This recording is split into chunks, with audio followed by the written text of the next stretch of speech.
Welcome to The Explainer.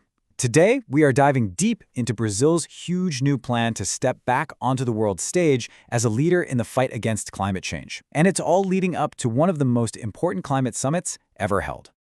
But before we get to Brazil, we really need to set the stage, because the stakes for our planet, well, they've honestly never been higher.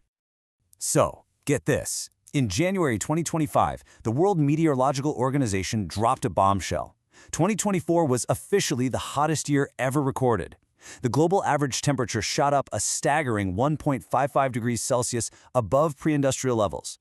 That number is a critical line that scientists have been warning us about for decades, and we've just crossed it. And, it's not just the heat. The UN has been really clear that we're battling what they call a triple planetary crisis. We've got climate change, the rapid loss of biodiversity, and just widespread pollution. The scary part is they're all connected, each one making the others worse. It really demands a massive, coordinated response. And that brings us to Brazil. Here's a nation that is, on one hand, a guardian of incredible natural wealth, like the Amazon, and on the other, a major player in the global economy. So the real question is, can its new ambition, its new push, actually move the needle in this global fight?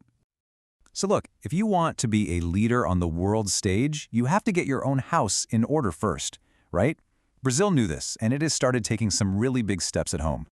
And we're already seeing the results, which is pretty amazing.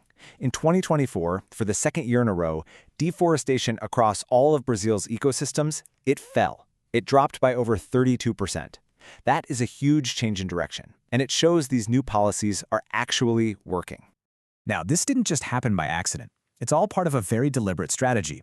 They've launched this massive ecological transformation plan, made a firm promise to hit zero net deforestation by 2030, they've revived the internationally backed Amazon Fund, and this is a big one, they've actually created a national carbon market to put a price on emissions. And here's one of Brazil's real superpowers. Its energy profile is incredibly clean. In 2024, almost 90% of its electricity came from renewables. And if you look at all of its energy, including cars, planes, industry, the whole shebang, a full half of it is renewable. That's a position most countries can only dream of right now.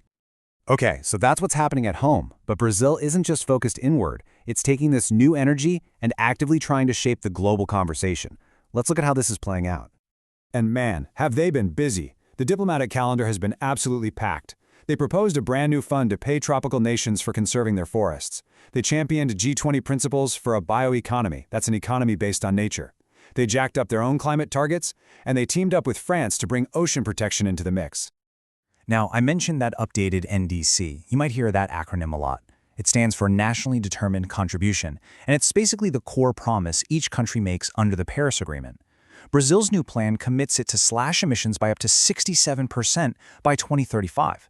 That's a huge step up, and it puts a lot of pressure on other big economies to do the same.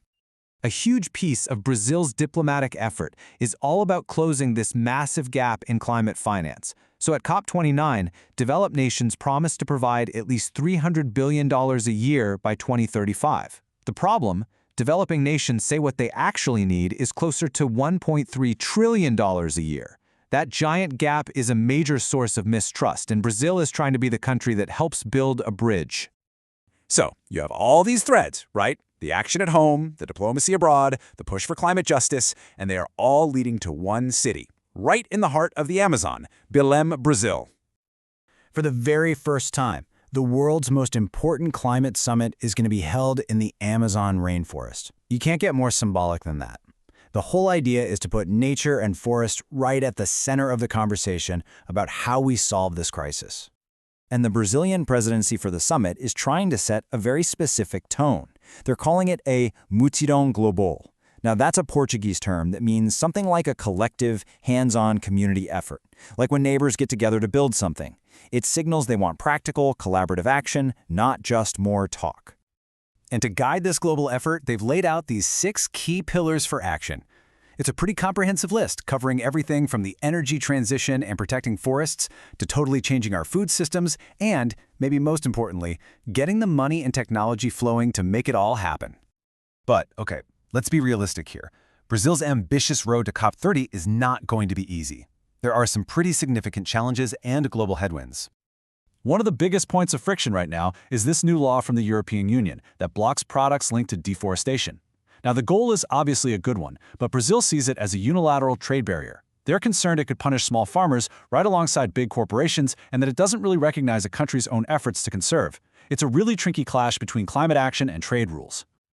But even with these tensions, Brazil is trying to carve out a very unique role for itself.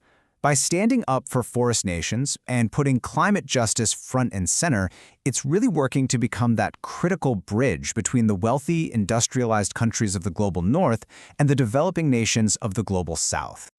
So, it all comes down to this one critical question. Belém 2025 is shaping up to be a pivotal moment. It's really going to be the ultimate test of whether Brazil's renewed leadership and its big diplomatic push can finally unite the world for some real, meaningful action. The health of the Amazon, and honestly, our entire planet, might just depend on the answer.